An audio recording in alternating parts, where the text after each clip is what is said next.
kacha Ramogi TV. Machiegni nyinga Milton Ochieng Awuor. Eweche mawan go en ni jodito mag Azimio wan Kenya Alliance ma bende en jatend duond bura mar Wiper Kalonzo Musyoka okete twech mar ot kochakore tich ariyo godhiambo. Jatend kweth manoke od bura mamalo Pio Wandai manoyango wachno e dala Kalonzo ma Karen wacho ni sirikal thiro ratich Kalonzo.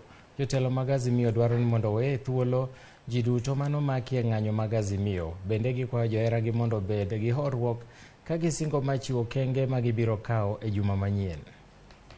Honorable Kalonzo Musyoka's freedom was curtailed or has been curtailed since Tuesday evening. And we hope that whoever is responsible will desist from the same and allow him to enjoy his liberty and freedom of movement going forward.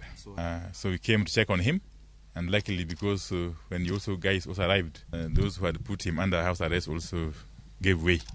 But he's in high spirits, and he's actively involved in our activities. And it's also, of course, useful to ask those in authority to allow people to have their freedoms. Curtailing people's freedom is not useful, it's not in our constitution, and it's amazing how quickly we can lose all the gains that we got through our 2010 constitution. But Kenyans need to know that they are the source of power in this country.